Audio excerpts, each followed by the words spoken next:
Right, so I'm doing this gear selector on this GSI today. So I thought I'd show you a common question I get of how to set these selectors up.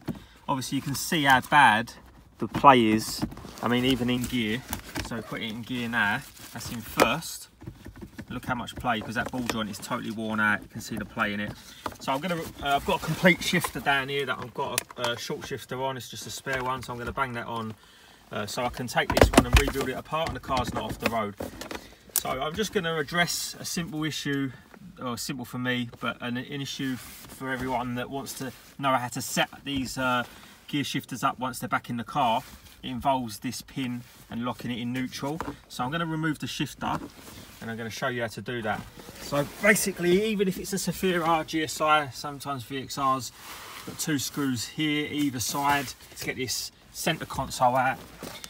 There's another two under here which I'll show you, and then that whole lot pops out and then you can get the selector out, but I'm going to show you how to do that. So firstly, get yourself a Torx bit. You can see it's a T20, it's the one you need. And all these are Torx screws, so just remove them all. So remove this plastic cover. It's the cover that covers the OBD2 port. If you ever wanted to know where that is, it's always under the handbrake. See, there's another Torx down here. Remove that one as well. There's another screw underneath the cigarette lighter. You can see it underneath there. On the Astra there's two. Once you've removed that, the whole selector just comes off together, and then you can expose the rest of the screws. You can see them there, so remove them as well. Obviously this one and this one needs to be removed, this one don't, because it bolts it to the center console. Right, so once you've removed the two screws from the side, you can pull it away, make sure you don't crack it. You can see there's another one there behind it, either side, so remove them. Right, so the last Torx screws are behind the front seats. So on the Zafira, just fold them forward and pull them forward. On the Astra, they fold forward, and you can see them there. Take them two out either side, and the center console's free and ready to come out. Right, so now you're ready to remove the center console. What I normally do is I just pull it up from the back, and you can literally get it out. Just make sure it's not catching on nothing.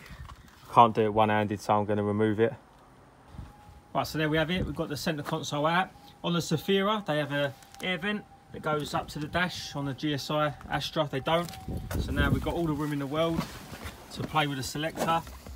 So the thing we do now is, first thing to do, unclip these. Normally, what I do is I just get a flathead and make sure you do not break these, because once they're broke, they're broke. So get yourself the flathead, pull it out like that, and then up. And you see how easy that is. Don't yank on it. If it's getting stuck, don't force it. So just do the same here. And that's it. So they're free now. And do the same here with these. So on here, have these lugs. Obviously, just see, you just push them in. Once you've pushed them in, then that will pull up. It's a two-handed job, so I can't do it while I'm holding the camera. So I'm going to do that. And then once that's done, just remove these Torx. Very, very simple, and the whole selector mechanism will come off. Just so it makes it easier for you, the socket for the Torx screws for the selector are E8s, so make sure you've got one.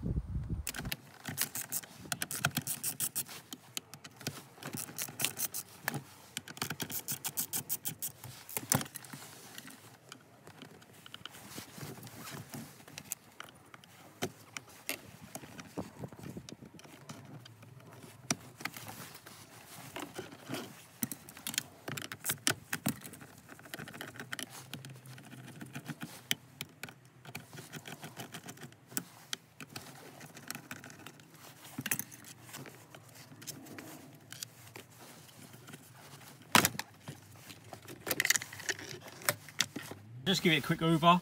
You notice on the Zafira, this has a metal casing here that almost raises the gear stick off of the floor metal. On the Astra, it bolts directly to the floor pan. So that's the only real difference. Whenever you take these center consoles out, you also find loads of stuff, like I just found a screwdriver, a couple of air clips. I've found money under here and all sorts of stuff before, so it's quite funny what you find underneath the bits that you can't get to. Right, so when you're putting the gear stick selector back in, while it's still loose, you want to get these inside here, because you can see there's not enough movement once it's bolted in to get them in. So just slot them into there and then move it forward, and then you can get the bolts in.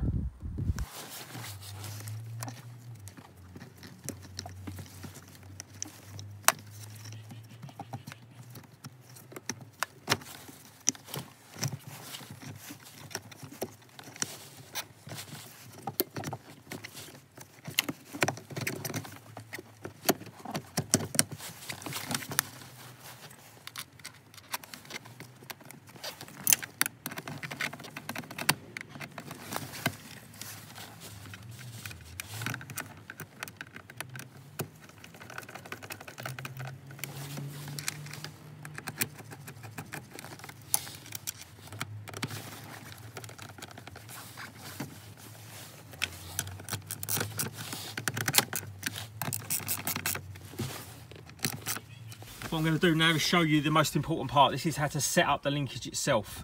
So inside this ball, there's 2 holes. This metal pin pushes through and locks the gear stick in neutral. So I'm going to try and do this one-handed. It's a bit difficult. So wiggle your gear stick while you do this so it goes through the hole. So you want to prise this pin up and push it inwards at the same time. There you go. So that's gone in. And now you can see what that does is it locks the gear stick in position. So that is now in neutral position. You can see that when I prise that back out, it will just be all over the place again. So that's prised out now, and the gear stick will move around like that. So this is the most important part. Right, with the gear stick in neutral and the pin pushed in, you can go ahead and push these clips down, and you'll hear them have a nice click when they go into place. Like that. That's that one done, and that one done.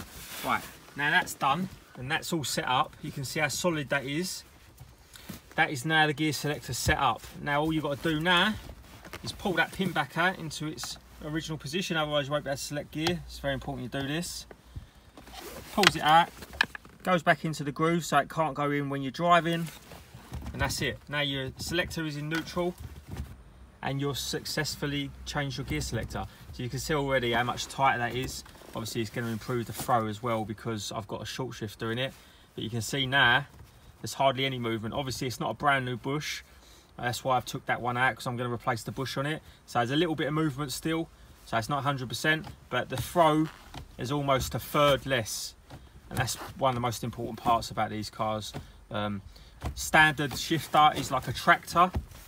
It's very important to put a short shifter on your car, whatever company you buy it from. I've done a video on it in the past, go and check it out. And hopefully this helps you in replacing the shifter yourself. So now all you've got to do is the reverse, get your gear selected surround back on, and you're good to go. So that's the job done, back together. I've also put in a brand new leather gear stick gaiter because they get worn and torn up. Right, so job done. So also I've put in a new gear stick gaiter, nice new leather one, because they always wear, and while it's apart you might as well put a new one in. So I hope that helps. Make sure you keep the gear stick in neutral, as I say, with a clip, and you'll be good to go. And now we've got, well, obviously it ain't a brand new one, but we've got far less play, and we've got a short shift now, so a lot less throw, so it's not like a tractor anymore.